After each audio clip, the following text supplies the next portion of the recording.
Vamos começar falando dessa notícia triste aí, da perda desse que é um dos grandes, se não o maior crítico de cinema já na história brasileira, o Rubens Evaldo Filho. Foi ontem, né? A passagem dele morreu ontem, o Rubens. Qual foi a causa da morte, Paulinha?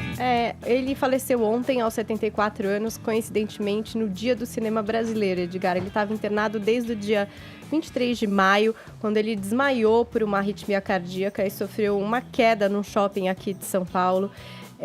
E exatamente o motivo, a causa da morte ainda não foi divulgada, mas foi em decorrência desse tombo. Parece que foi alguma coisa feia mesmo, Edgar, da qual o crítico não conseguiu se recuperar. O corpo do jornalista e crítico de cinema será velado até às 15 horas na Cinemateca Brasileira, aqui na Vila Clementino, na Zona Sul de São Paulo, e o enterro acontece às 16 horas no cemitério dos Protestantes. Como você falou, Edgar, o Rubens Evaldo realmente foi um crítico de cinema bastante popular. Ele desmistificou um pouco essa história do crítico fechado numa sala escura, entendedor de tudo da sétima arte. Ele popularizou isso, ele trouxe para uma linguagem popular, aproximou o cinema das pessoas. O Pablo Vilaça, que é também um crítico de cinema, escreveu sobre o Rubens e disse assim, Rubens Evaldo Filho era um amigo muito querido, um sujeito de alma generosa, um amigo leal, um cinéfilo inspirador. Foi também essencial ao humanizar a figura do crítico de cinema, quebrando a ideia do rabugento que tudo odiava, que se sentia superior a tudo que via. A história do Rubens com o cinema começou primeiro tentando ser ator. Ele fez alguns filmes aí, foi ator e também roteirista, inclusive de Éramos Seis, uma novela bastante popular. Foi para Globo, também escreveu a novela Gina, Drácula, Uma História de Amor, Yaya Garcia, Casa de Pensão. No teatro, ele também dirigiu O Amante de Lady Chanterley, Querido Mundo e Doce Veneno. Então, era uma pessoa muito ativa no que fazia e também ficou muito popularizado por fazer a cobertura do Oscar, inicialmente na Globo, depois no SBT e também na TNT. Em 2018, a gente teve um episódio até discutido aqui, né, dentro do Morning Show, quando, na transmissão do Oscar, o Rubens Evaldo Filho se referiu a uma atriz trans, a Daniela Vega, dizendo: essa moça, na verdade, é um rapaz. Essa frase polemizou e repercutiu muito na internet. As pessoas consideraram uma frase transfóbica. Depois, o Rubens veio a se retratar em vídeo e também explicando que ele teria se confundido com termos técnicos de expressão e que nunca, em hipótese alguma, ele estava ali tendo uma atitude sexista ou transfóbica. Ficou até uma ideia de que a TNT tivesse tirado ele do quadro por causa do que aconteceu no Oscar, o que não é verdade. O Rubens nunca perdeu a casa dele como a TNT. Ele seguia na TNT até hoje, tinha um canal, inclusive, no YouTube, que ele gravava semanalmente, onde ele respondia a dúvida dos internautas, falava sobre cinema, bastidores, e era muito bem-humorado ali nesse canal. Ele participou da transmissão do Oscar 2019, não como comentarista ao vivo, mas na sede da TNT, e tudo isso também para trazer um conforto para o Rubens, que já lidava com alguns problemas de mobilidade e de saúde, e que talvez já não pudesse acompanhar a maratona que é uma transmissão do Oscar. As pessoas imaginam que quem faz a transmissão fica apenas ali sentado naquela hora e tudo bem, vai ali até a madrugada, mas não é assim, né? Tem todo um treinamento antes, você tem que ir, às vezes é em Buenos Aires, enfim, acontece todo um treinamento do roteiro. É realmente uma maratona a qual o Rubens não passou esse ano, mas seguiu comentando o Oscar no conforto ali da sede da TNT. O Rubens tem algo que nenhum outro comunicador tem. Antes do IMDb, que é o grande site de database de cinema, ele já era o próprio IMDb, ele era nosso Google. A parte do In Memoriam do Oscar, em que ele lembrava rosto a rosto, carreira a carreira das pessoas, era algo absolutamente impressionante. Ele também era muito famoso por sua língua afiada. Antes da polêmica da transfobia, ele chamou a Frances McDormand de feia. Verdade. Como atriz, que também causou certo desconforto nas redes sociais. Muita gente acha que, inclusive, ele teria ficado muito abalado com isso. Engana-se, viu? Eu conheço o Rubens, inclusive, encontrei ele há uns 4, 5 meses, estava muito de boa, passeando no shopping onde a gente sempre se cruzava. Na época que eu cobri cinema, inclusive, como crítico, Ele sempre foi muito solícito com todo mundo, tratou com todo mundo de igual para igual.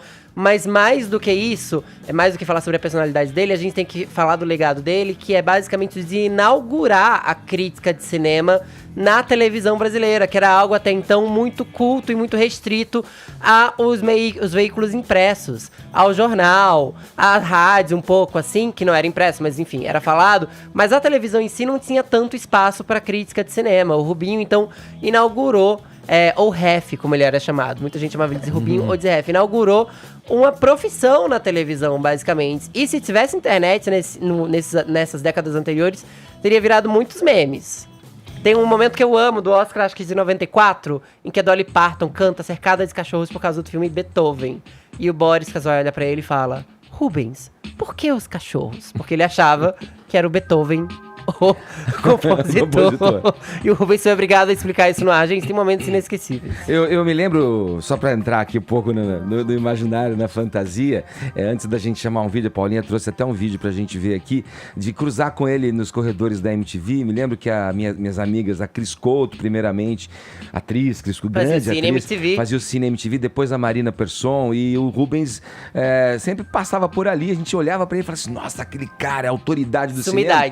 E tinha um caderninho, um caderninho que era lenda, o caderninho do Rubens, onde anotava desde sempre os filmes que via, os detalhes da cena. Você vê, era uma coisa que ele fazia com tanta naturalidade e paixão, que transformou ele nessa figura que ele Tem uma curiosidade sobre isso. O Rubens tem uma memória que eu acho que era bipartida, porque ele conseguia assistir 2 filmes ao mesmo tempo. Ele era tão desesperado pra assistir tudo que tivesse disponível, que além de ver os filmes no cinema, ver os filmes com antecedência, quando ele queria ver algo e ele não tinha tempo, ele tinha uma televisão do lado da outra, ele via 2 filmes ao mesmo tempo. Que loucura. Maravilhoso. E ele veio aqui ao Morning Show, Edgar, em 2016. O Rubens veio aqui exatamente para comentar o Oscar. Eu não sei se vocês se lembram, era aquele Oscar que o Leonardo DiCaprio finalmente ganhou o Oscar. E a gente era na prévia, era antes do Oscar. O Rubens veio aqui para comentar, para falar dos favoritos.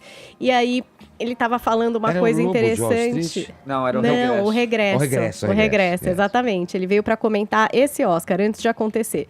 E aí ele estava falando com a gente sobre filmes ruins. Vamos conferir o que é que o Rubens falou. Tem muito filme ruim. Tem muito filme ruim, muito. Eu escrevi ontem uma crítica que pela primeira vez eu uso palavrão. Nossa. Aliás, é uma citação de um crítico português até que eu pego. Palavrãozinho, aquele EDM, né? Não é nada tão terrível. Mas é a história de quando Casanova encontra Drácula.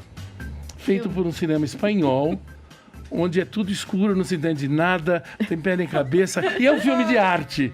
Nada me irrita mais do que ser um filme de arte imbecil, que quer tratar... E a crítica cair nessa. Porque... Era assim, né? É verdade, porque às vezes ele tinha essa capacidade de desconstruir o que as pessoas ficavam, nossa, isso é muito cabeça. Ele dizia, gente, é ruim mesmo, sabe? Ninguém entendeu, é ruim. E não tinha vergonha de dizer, por exemplo, que um blockbuster era muito legal e muito divertido. O Rubens foi a primeira pessoa que me fez acreditar que valia a pena dar minha opinião a respeito de cinema. Eu entrevistei ele, não era setorista da área, e ele falou, nossa, você sabe muito de cinema, que legal conversar com você. E aquilo me fala, caramba, como que esse cara pode achar que eu entendo alguma coisa de cinema? Que coisa louca, né? E realmente ele era assim, uma pessoa muito legal, muito generosa, sempre uma presença gigante, porque ele era gigante de altura e de conhecimento. E aí é importante também ressaltar que ele é responsável por um dos maiores sucessos da teledramaturgia brasileira, que a Paulinha já falou aqui do Éramos Seis. E esse é o ano que a Globo vai fazer um remake do Éramos Seis, muito calcado no que ele e o Silvio de Abreu escreveram para o SBT em 1994. Na dramaturgia do SBT, das novelas adultas, tirando essas infantis, Éramos Seis é um marco. E a Globo pretende repetir o sucesso que o SBT teve no começo dos anos 90, graças ao texto do Rubens Evold. Então ele veria seu trabalho homenageado na TV. Daí, nosso lamento pela morte do Rubens, nossa singela homenagem aqui, abrindo o Morning Show dessa quinta-feira.